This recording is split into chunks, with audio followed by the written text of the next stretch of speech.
I must admit, I'm a little nervous showing today's movie, A Ton of Grass Goes to Pot. Why? Just look at that poster. It's 2,000 pounds of trouble. I can handle 1,000 pounds of trouble, that's no problem. But 2,000 pounds? Let me put it to you like this. Nuki probably weighed only about 50 pounds, and this movie is asking me to take in 2,000 pounds? No wonder they changed the title to The Big Score. That Much Trouble needs to frequently change its identity every movie release.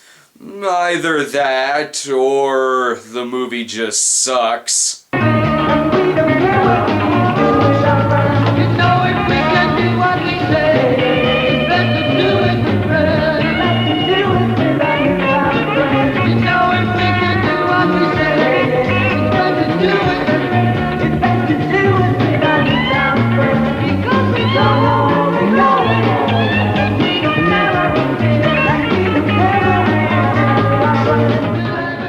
A Ton of Grass Goes to Pot is a 1972 film written and directed by Tom Hansen, who only a year prior brought us the story of the Zodiac Killer. You know, the movie that proved to us that the Zodiac Killer was a devil-worshipping mailman who liked to push old people down flights of stairs. Tom Hansen learned filmmaking the right way by learning in front of the camera, such as his small roles in Red Zone Cuba and The Hellcats. Ooh boy, we're in safe hands here. I feel like a guy and two robots need to be watching this movie, not me. This is way before Tom Hansen took up his true calling, joining the force and going undercover at high schools. Though it is a platinum video, judging from this production card, and putting the word platinum in front of your movie always means quality. Just ask these dudes. I don't need IMDb to tell me this is an action comedy. Even the production is an adventure. What a good sell. It's not a great film, but it's a fine film.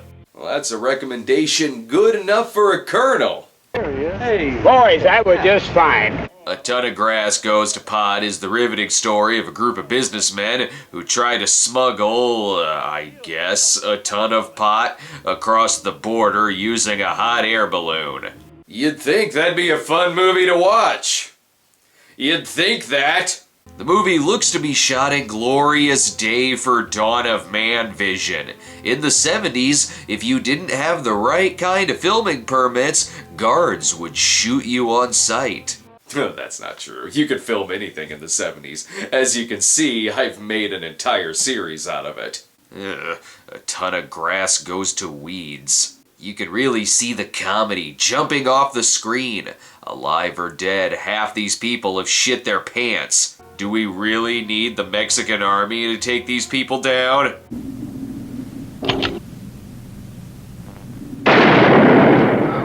That's the last time the Geico Gecko is gonna be smuggling insurance across these borders. Ooh, I think dialogue is gonna happen. This is Captain Gustavo Garcia of the Mexican Federal Police. Fuck was really surrounded. That's not a megaphone, that's the movie's mic, and they're still fucking it up. Good job waking up at the crack of 4 p.m. Jesus! Good God, the whole Mexican army's out there. Oh my god, it's a shack full of over-exaggerations. Please, will you come out with your hands above your head? But on the plus side, the whole Mexican army is being really polite. I prefer all of my comedies to be shot in Waco Vision. Here, send out poor Jan Michael Ferrigno. He hasn't seen sunlight in months. You will all come out. You and your comrade. You don't need a megaphone. The guy is standing 10 feet in front of you.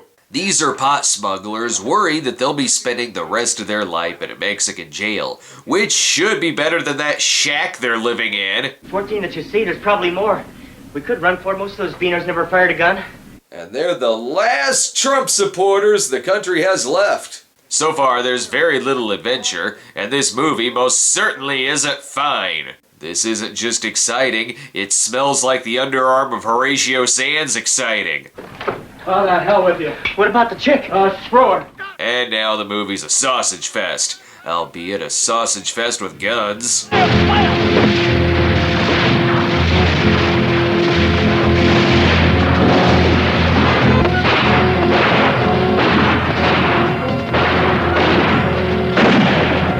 you give the actors a bunch of acid beforehand, they will shoot at a bunch of imaginary fairies in front of them. And it'll be really horribly edited. The opening scene to Texas Chainsaw 3D makes more sense than this. At least let this poor man get his finger out of the Zima bottle first. Draw the gun or we will fire.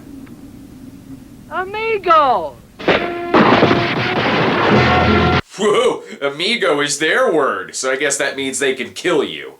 Good job, fellas. You've confiscated a box of used porn magazines. A ton of red glitter goes to a group of guys from a costume shop. Where is the marijuana?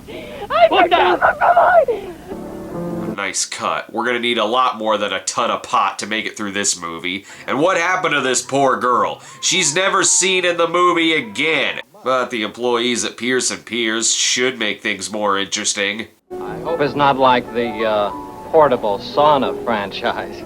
A portable sauna? You mean like a microwave?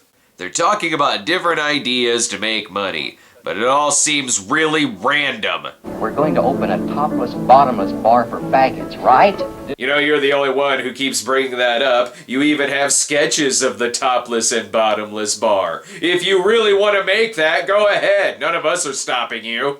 And be careful. That's the Zodiac Killer right fucking there. Last but not least, me. Ike Shaw, successful entrepreneur. Shit, I'm damn near busted. Nice exposition. If no one asks you your name or your occupation, just go ahead and shove it into the conversation. So, I'm not even kidding. Mike has heard it from his suede dealer about the hidden shipment of marijuana from the beginning of the movie. And now the boys want to steal it so they can sell it, I guess. Why, a ton of marijuana? That's gotta be worth $1,050,000. $1,050,000? That's what I said, $1,050,000. Right. Am I watching this movie, or is the movie watching me? Still, that's a lot of money. A ton of money, if you will. No taxes. No alimony. I'm pretty sure you still have to pay all those things. Here, let's pull out the script. It's written on the back of a kid's menu. They're coming up with their plan way too fast. If Peter Jackson directed this, there'd be at least one musical number by now. I know what you're thinking. There's only one way to smuggle that much pot across the border. Hot air balloon. The total weight of the balloon is 257 pounds. We add 2,000 pounds. It's exactly 27 miles from the point of release to the coast. It takes 1 pound of gas for 18 miles of flight for every 1,000 pounds of weight. Our load is 2,257 pounds. Therefore, we'll get just a hair under 9 miles per pound of gas. I'm watching a movie called A Ton of Grass Goes to Pot. Do you really think I know physics? What does the good doctor think? I'm not up to pushing dope. Yes, we know. You want that male topless bottomless bar, aka a naked bar. You can buy a ton of those with that money. Well, how will the patients of Dr. Bell ever survive without the touch of my gentle hands? What the hell? Just what are you sticking up your patients' asses? Unfortunately, they didn't count on bad tracking to be securing the border. They're being incredibly sneaky by picking up bands and having them play in the back of their truck. Don't worry, I'm sure the cops won't be able to tell that they're pot smokers at first glance. Let's see what this sounds like in the movie.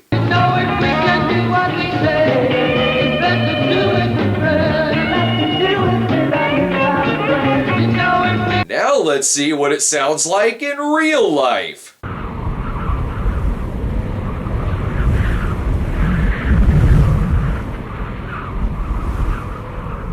And ignore this guy. Baker can't write any tickets without Punch nearby. There's a lot of driving here so far. The movie's giving me Night of Horror flashbacks. I didn't sign up for this trip, and I'm damn sure both movies are taking a road to nowhere. As in, this movie is going nowhere. Oh, excuse me. It is going somewhere. Right in the shitter. There's a little pot, but I'm still waiting for that ton of pot. I feel like an alcoholic in a liquor store. Depressed? Whew, I was worried we weren't going to see the road for the rest of the movie. I'm glad it's back so soon. I see these two are trying to out Jerry Reed each other. I guess this is the pot? A ton of grass goes under this blanket because we don't really have a ton of grass. Damn, who's gonna move all of this? Rome wasn't built by slow motion. Rome was built by slaves. So let's get slaves to do it. Wait, if I ever run for office, that sentence could really bite me in the ass. While the others are handling the pot, Mike goes into town for a very important reason.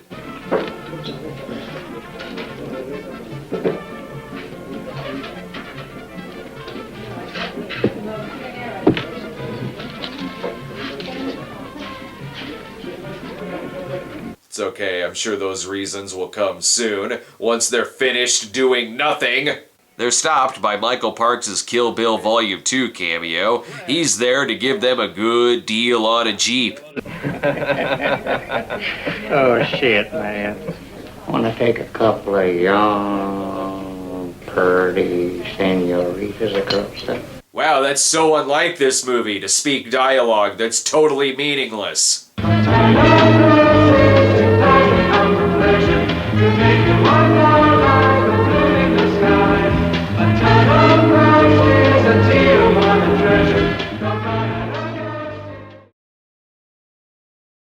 Mike gets in the Jeep, but he's soon placed under arrest. Clearly because there's no doors on this vehicle. Now that our lead is in jail, it's up to the supporting cast to speak nonsense. There's only one thing I don't understand about the young people. Where the hell is Mike? The thing is, they all are trying to be different. They call themselves individualists. That's what I'm getting at. How come they all look alike? Thank you. Now I know what Andy Rooney would look like if he smoked pot. The scene is like the chaperones supplied the kids with the drugs and then smoked it all and called them lazy. Oh, thank God, we're saved from the rest of the film. A nuclear bomb went off. A couple of the men go on a joyride, and where's the one place you want to go when you're baked out of your gourd? Jail, of course. So they find Mike. Smoking pot gives you super strength, so you can tie a pole to the front of a Jeep and knock down a set of cardboard building blocks. I'm guessing the movie's composer was also feeling a bit lazy because he stole the movie's theme from On Her Majesty's Secret Service.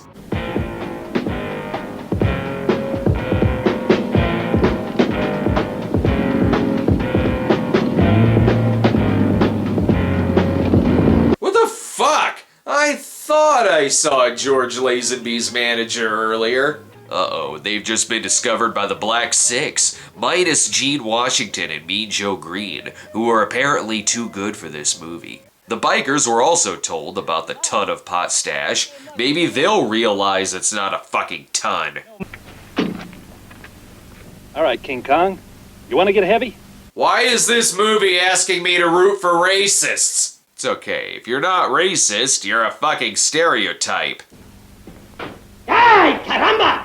Nice. Now if you run really fast, you can steal that cheese from Sylvester the Cat. That is, unless Slowpoke Rodriguez slows you down. How did it happen?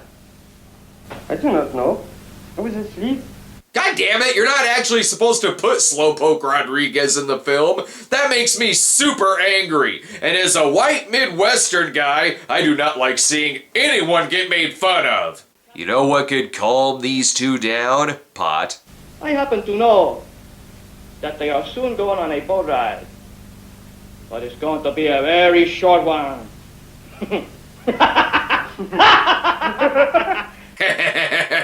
If I want Dollar Store Smokey and the Bandit, I'll stick with Smokey and the Bandit 3, thank you very much. And now the movie is showing me things I'd rather stick up my ass than watch this movie. What the fuck are hippies doing in this pot movie? As you can see, they show no love for God's handiwork, crushing every living plant that lies before them.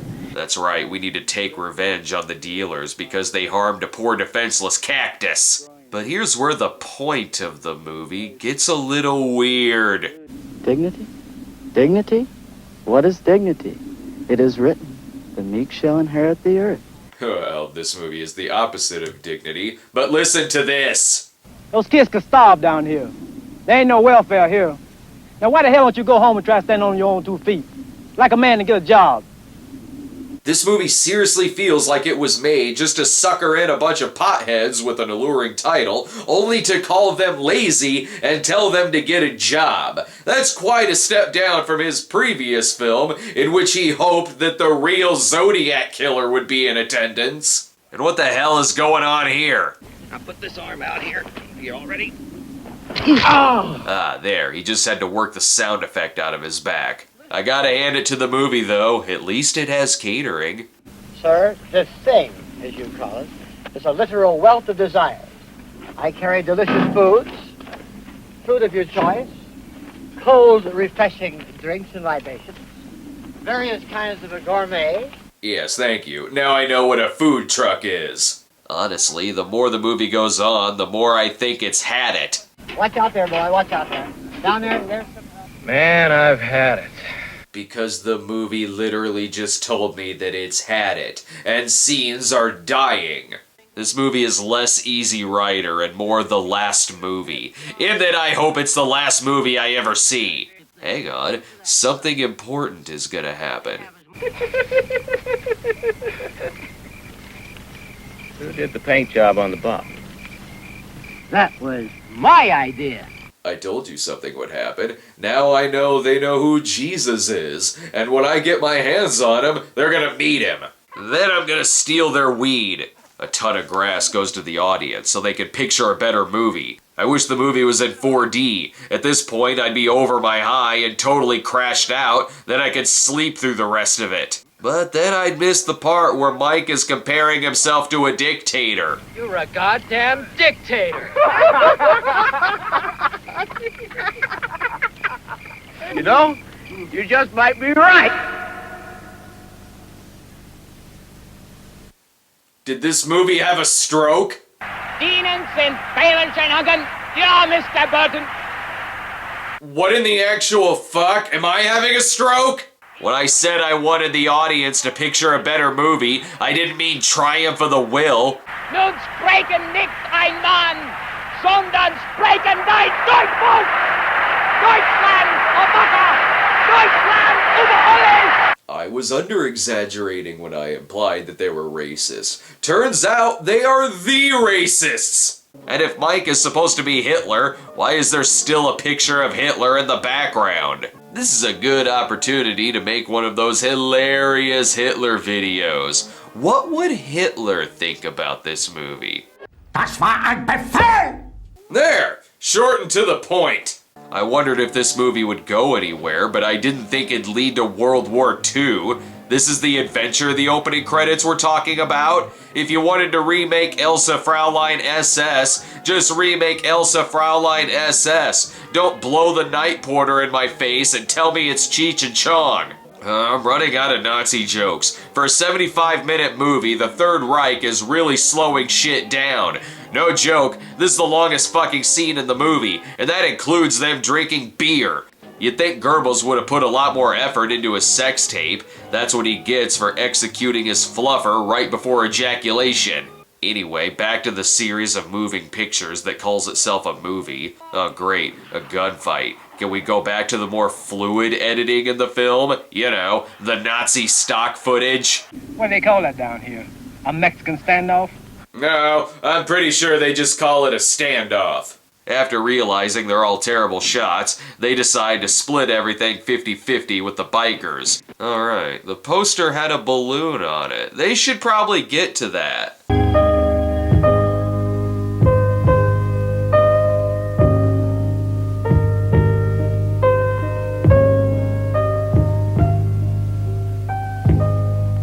If this was made to keep people from coming to America, it's working. Oh, wait, that's not true. We have a ton of pot now. Come on over. God, I hope Professor Fate and Max shoot this balloon down. Not that it matters. No one is manning the balloon because they couldn't add any more weight. I guess it can hold a literal ton of pot, but not a 150-pound man. So they just have to hope the balloon floats across the border and crashes somewhere that they can find it. This scene is starting to go on as long as the Nazi scene. It thinks the audience will be impressed with a giant balloon. There's no more audience in your theater. You told them to get a job.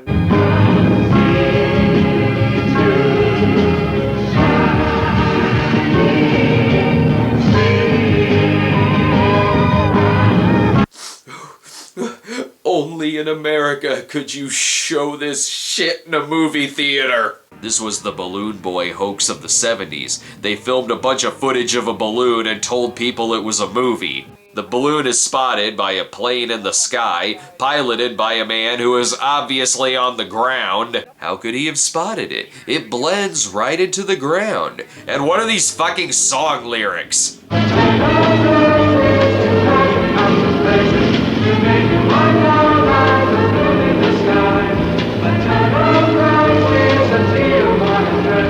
I'm just gonna assume it's the Faded Blue from Blastoff Girls singing, cause I can't understand a word they're saying.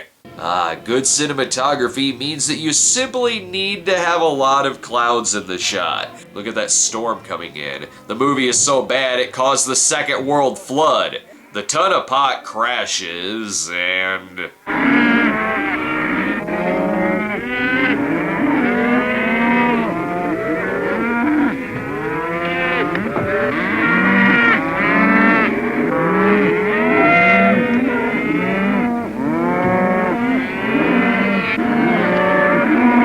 Okay, I know that cows have eaten their pot. Just cut to it already.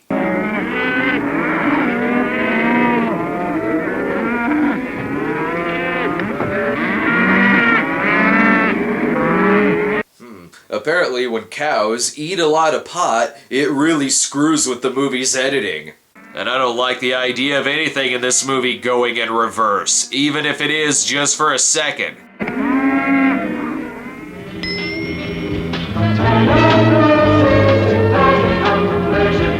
What the hell was that? That's the look that a cow gives after it's shit in your hamburger, not after you've just sat through one of the worst pot movies ever made. This is the movie equivalent of buying a ton of pot, only you open it up to find nothing but stems. And what the fuck happened to the cops who were supposed to be chasing them? Did they fall asleep again? And I seriously want to know what happened to this girl from the beginning. Is her head gonna turn up somewhere? Let me look at that damn poster again. A true story? I suppose you can claim that if you put a question mark at the end of it. What? It could be true. I'm not sure. We're just saying. Best hurry. It's only showing for 1 week. And by 1 week, I mean 78 minutes. They're not showing this movie twice. Don't worry, the theater is under armed guards. Too many people were blowing their brains out halfway through. Long story short, this movie isn't very good, but perhaps I'm being too hard on A Ton of Grass Goes to Pot. Chronologically, this episode isn't even in the right order. I had to watch this at the last minute because YouTube is holding the Elm Street 2 Freddy's Revenge episode hostage. Fun stuff. I'm sure you'll see it someday. All right, you guys, knock it off.